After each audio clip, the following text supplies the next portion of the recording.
Welcome to the deep dive. Today, we're diving into something you might not think is super fascinating. Grammar. You might be thinking, "Ugh, just a bunch of rules." But, we're going to uncover all kinds of cool insights, like why it even matters and how you can, really master it. So get ready, because we've even got some pretty mind-blowing facts for you. Did you know the longest grammatically correct sentence in English is over 13,000 words? It's true, and it really shows how complex and flexible English is. But before we get to the fun stuff, we gotta ask, why should you even care about grammar? Isn't that something we were supposed to learn back in school? Yeah, exactly. It often feels like something we should just know by now. But our sources really say that grammar isn't about being, a stickler for the rules. It's about communicating clearly and effectively. Yeah, think of it this way. Imagine building a house without a good foundation. It's just not gonna work. Grammar is that foundation for your words, your sentences, your whole message. Okay, that makes a lot of sense.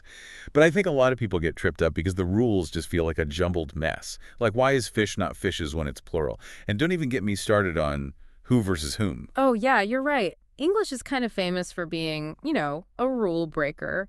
All sorts of exceptions and quirks that can stump even really good writers. Our sources talk about some of these common problems, like the whole confusing world of tenses. Have you ever, hesitated before writing "I have eaten" versus "I ate"? Oh, all the time. It's like I have to do mental gymnastics to figure out which tense to use. And then there's punctuation. Just one comma can completely change what a sentence means. Remember that classic one, "Let's eat grandma" versus "Let's eat grandma"? Okay, that one always makes me laugh. But it shows you just how powerful those little punctuation marks are, right? Definitely. And what's interesting is that these grammar rules, they might seem random, but they actually came about to help us communicate better. Take sentence diagramming, for instance. Sentence diagramming. You mean like breaking down a sentence into all its parts? I kind of remember doing that in school, but honestly, it seemed more like a puzzle than a helpful tool. Well, think of it like looking under the hood of a car. You might not need to know how each part works to drive it, but understanding the mechanics helps you, fix problems and see how it all comes together. So sentence diagramming is like an X-ray for grammar. It helps you see the structure of the sentence and how each part relates to the others. That's actually a pretty cool way to look at it. But honestly, all this talk about rules and diagramming makes me wonder, are there any fun ways to learn grammar? Or is it all just, textbooks and drills? Not at all. Actually, our sources talk about a bunch of resources that make learning grammar not just bearable, but actually enjoyable. There are tons of grammar podcasts and videos out there. A lot of them explain things in a way that's really engaging and easy to understand. So it's like having a grammar expert in your pocket, right? Yeah. Always ready to drop some knowledge when you need it. But beyond those online resources, do our sources suggest anything else? Something a bit more, well, hands-on? Definitely. One of the best and surprisingly most enjoyable ways to learn grammar is by surrounding yourself with well-written stuff. Think about those authors whose writing just flows so smoothly. By reading their work, you're kind of absorbing their mastery of grammar without even realizing it. That's actually a pretty awesome idea. It's like osmosis for your brain. Yeah. You're saying that if I read, say, Jane Austen or Ernest Hemingway, I could actually improve my writing without even trying. Exactly. And you don't have to stick to the classics. You can find great writing all over the place. Articles, essays, even well-written blog posts. The key is to pay attention to how the language is used, how sentences are put together, how punctuation helps everything flow and be clear. That's really good advice. I love the idea of turning reading into, like, a workout for my grammar skills. It is. And, there's another part to this active learning approach. It's not just about absorbing grammar from others, it's also about actually using it yourself through writing. So the more you write, the better you get at grammar. That makes sense. But it also sounds a bit like telling someone to just practice playing the piano without giving them any sheet music or anything. Where do you even begin? Well, you can think of writing as a way to experiment with grammar. Try different ways of structuring sentences, play around with punctuation, and see how it changes the rhythm and clarity of what you're writing. And don't worry about making mistakes. That's how you learn. That's a really important point. It's easy to get caught up in being afraid to make mistakes. But our sources say that mistakes are actually really valuable for learning. Think about it this way. Every time you make a grammar mistake, it's like you're highlighting something you need to work on. It's like a personalized grammar workout, targeting your weak spots and helping you build those language muscles. I love that analogy. So it's not about trying to be perfect. It's about enjoying the process of learning and growing. But, in this day and age where everything is instant, I can't help but wonder, are there any tech tools that can help us along the way? Oh, absolutely. We're lucky to live in a time where technology is changing the way we approach grammar. Apps like Grammarly and ProWritingAid are becoming super popular. They help you catch those little errors and give you feedback on your writing in real time. So they're like having a personal grammar editor available 24/7. Uh, I'll admit, I've been using Grammarly for a while, and it's amazing how much it's helped me, especially with those tiny mistakes I might miss otherwise. exactly. And what's really neat is that these tools don't just point out errors, they actually explain why the corrections are needed, so you can learn from your mistakes and avoid making them again. It's like having a grammar tutor built into your computer. Mhm. But, sometimes technology can feel a little impersonal. Are there any more, I don't know, interactive or even fun ways to boost our grammar skills? Oh, for sure. There are tons of online quizzes and games that make learning grammar feel less like a chore and more like a challenge. It's a great way to test yourself, see where you need to brush up, and just have some fun. It's like brain training, but for your grammar muscles. What I'm realizing is that there are so many different ways to learn grammar, and what works for one person might not work for another. Exactly. The trick is to find what works for you. Do you learn best by reading, by writing, by playing games? Or maybe a mix of all of those. Experiment, try new things, and figure out what helps those grammar concepts really stick. I love that advice. So before we go on to part 2, where we'll be getting even more into practical tips and strategies, I want to leave you with this question. What's one small thing you can do today to improve your grammar? Maybe read an article, take a quick grammar quiz, or even just pay closer attention to the language you see and hear every day. Remember, every little step, no matter how small, gets you closer to mastering grammar. So embrace the challenge, stay curious, and get ready to unlock the power of language. Welcome back to the Deep Dive. We're still exploring grammar, but this time we're getting practical. Remember all those things we struggle with, tenses, punctuation, all those weird exceptions? Well, we're about to give you some smart strategies to, really tackle them. It's time to go beyond just appreciating grammar and actually master it. And one of the coolest things our sources talk about is that learning grammar is a lot like learning music. It takes practice and patience, and you got to be willing to experiment. I like that. So instead of just memorizing rules, we should think of grammar as something we can actually practice and, play around with. Yeah, exactly.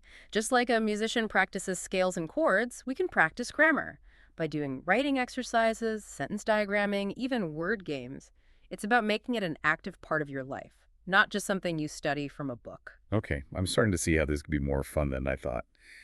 And speaking of fun, our sources also recommend checking out all those grammar podcasts and videos out there. Right, you'd be surprised how entertaining and, insightful they can be. It's like having a grammar guru right there in your pocket, ready to give you some wisdom and funny stories whenever you need a boost. And the best part is, a lot of these resources break down complex stuff into easy to understand chunks. So it's not overwhelming. It's like sneaking in some grammar learning while you're on the go or waiting for your coffee. But besides all these online resources, are there any tools we already have that can help us with our grammar? Oh, absolutely. One super powerful tool we often forget about is our own intuition. Our sources actually encourage us to trust our ears and our natural sense of language.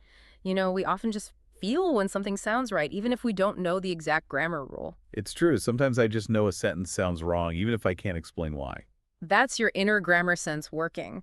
And by listening to those feelings and comparing them to the actual grammar rules, we can start to get a much better feel for the language. So it's about combining our natural instincts with a better understanding of the rules.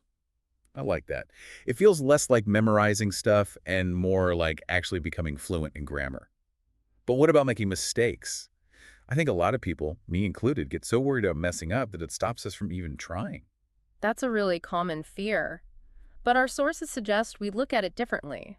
What if instead of being scared of mistakes, we saw them as chances to learn? See mistakes as chances to learn. I have to admit, that sounds kind of weird. I know, right? It sounds strange, but think about it. We're all going to make mistakes, especially when we're trying to improve. The important thing is what we do after we make them. By looking at our mistakes, we can figure out what we need to work on. It's about changing our mindset from feeling ashamed to feeling curious and wanting to learn. Okay, I'm starting to get it.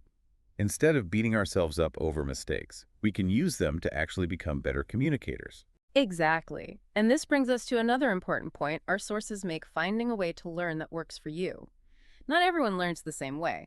Some people do great with textbooks and lectures. Others like visual stuff better. Some people prefer hands-on activities. And others learn best from real-life examples. That makes so much sense. It's like realizing there's no one perfect workout for everyone. You have to find what works best for you and your goals. So how do we figure out our own grammar learning style? By trying things out. Experiment with different methods, different resources, different approaches. Maybe you'll find that listening to podcasts really works for you. Or maybe you're a visual learner and sentence diagramming makes things click. The great thing is, there are so many options out there, and you can create a learning experience that fits you perfectly. I love that. It's about taking control of our own learning and finding what makes us curious and what helps those grammar concepts come alive. But let's be honest, sometimes even with the best intentions and all the resources in the world, we might still struggle with a certain concept or feel like we're stuck in a rut. What do our sources say about those times? They have a simple but really powerful suggestion. Don't be afraid to ask for help. Whether it's a tutor, a study group, or even just a friend who's really good at grammar, having a support system can make a huge difference. Remember, you're not alone in this. Grammar can be tough, but it's also really rewarding. That's such an important reminder. Sometimes we try to do everything ourselves when actually asking for help can make learning so much better and more fun. Absolutely. And as you get better at grammar, you'll find that you can communicate more clearly, confidently, and effectively. It's about using the power of language to express yourself in a way that's both precise and impactful. Now that's a superpower worth working towards. Okay, before we jump into part 3, where we'll uncover some really cool and interesting facts about grammar, I want to leave you with this thought. What's one thing you can do this week to put some of these strategies into practice? Maybe you could try out a new grammar app, listen to a podcast, or even just start paying more attention to the grammar you see and hear in your everyday life. The key is to make it a habit, to make these practices part of your routine so that learning grammar becomes something you do naturally and enjoy. Welcome back to the Deep Dive. We've talked about why grammar matters and how to deal with some of those tricky parts. Now it's time for, the grand finale. The fun stuff. We're going to uncover some seriously mind-blowing grammar facts. You'll never look at the English language the same way again. It's funny, right? Grammar often gets this reputation for being all strict and rule-based, but when you really dig in, you find this whole world of, creativity and history and even humor. Okay, you've definitely got me intrigued. What kind of cool stuff did our sources dig up? Well, get this. Did you know that the longest grammatically correct sentence in English is over 13,000 words? Hold on, seriously. 13,000 words. That's longer than some of the papers I wrote in college.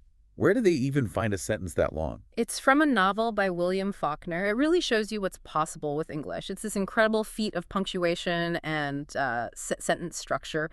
It makes you realize how complex and, nuanced language can be. I can't even imagine trying to diagram that sentence. We'd need a giant whiteboard for that. And speaking of things that blow your mind, did you know the word set has more meanings than any other word in English? Over 400, actually. Whoa, that's wild.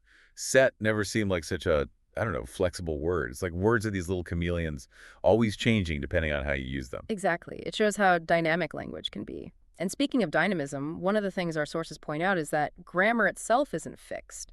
It keeps evolving as the way we communicate changes. So those rules we learned in school, they're not always set in stone. Nope.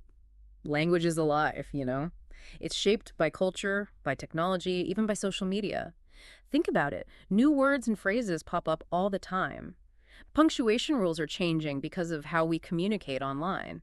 Even sentence structure is adapting because everything's so fast-paced in our digital world. That's a really good point. It makes grammar seem less like a bunch of strict rules and more like a system that's always adapting to how we use it. Exactly. And that's why it's so important to approach grammar with curiosity, to be open to all the little quirks and exceptions that make language so rich. This whole deep dive has really changed how I think about grammar. It's not just about avoiding mistakes or sounding proper. It's about understanding how language works and using it to communicate better and be more creative. Couldn't have said it better myself. And as we wrap up this exploration of grammar, I want to leave you with a thought. Think about a grammar rule you've always struggled with.